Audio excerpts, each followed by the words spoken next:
Back in the early 1990s, I went to an all-boys boarding school in central Massachusetts.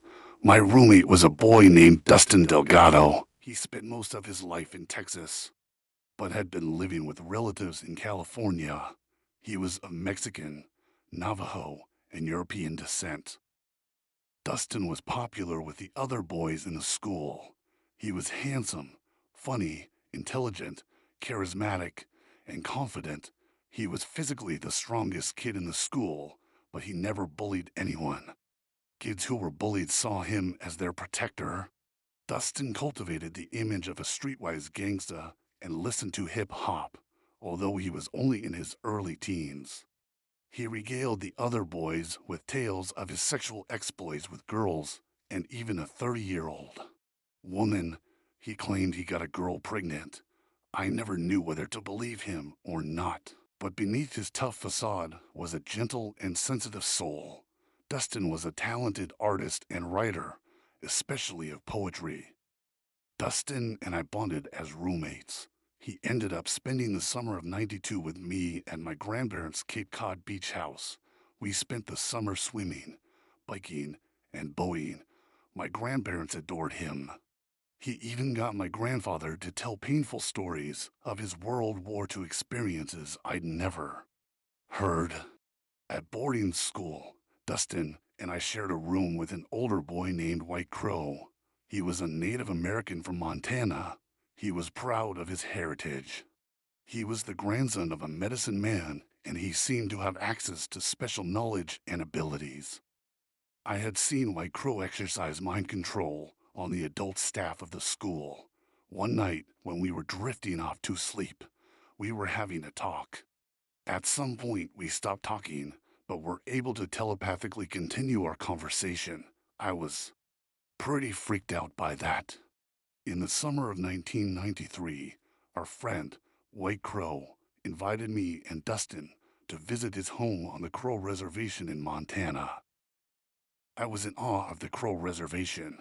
I'd never seen such a big sky, and at night we'd drive around in White Crow's Jeep, blasting songs by his favorite band Rush, and the stars were so bright I felt like I was seeing them for the first time. While we were out there, White Crow's grandfather, who was a medicine man, shocked us by predicting that Dustin would die before he was 20. Me and Dustin tried to forget the prediction, but it cast a cloud over the rest of our trip.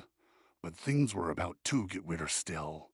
Me, Dustin, and White Crow decided to visit our friend, Mike in Denver, and then we drove in Mike's pickup truck to the Navajo Reservation in Arizona to visit Dustin's Navajo relatives. Driving down US 163 in the middle of the night is a lonely and terrifying experience. Mike and Dustin sat in the front of the pickup truck.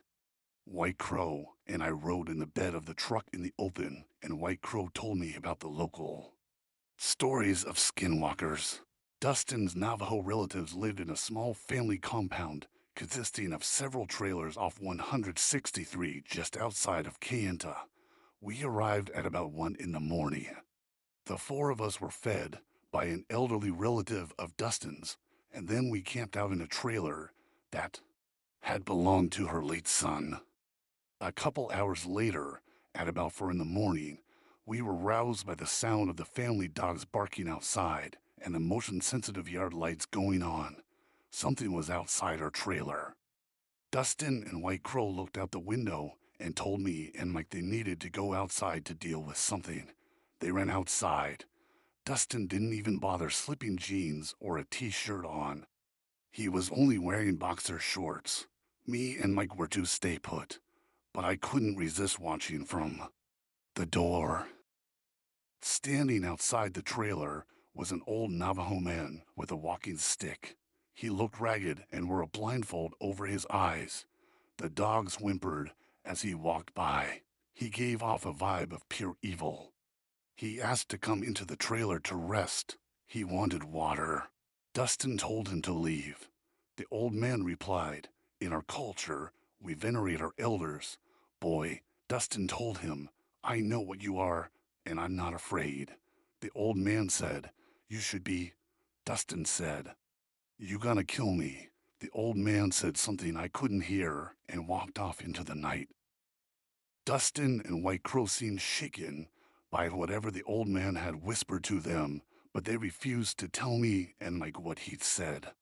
A few days later, we went back to Colorado and flew back to Massachusetts for school. The following year, we all graduated. White Crow told me that even if we lost touch, I was to meet him at a fort we'd built in the woods near the school at the stroke of midnight on New Year's Eve as a new century began. I told him to invite Dustin, but he said, "Dustin won't be alive." Several years later, I learned Dustin had been stabbed to death in a Texas street brawl. He was 18. White Crow's grandfather's prediction came true. When I met up with White Crow in 2000, he said the old Navajo man had also predicted Dustin's murder. It still chills me to this very day.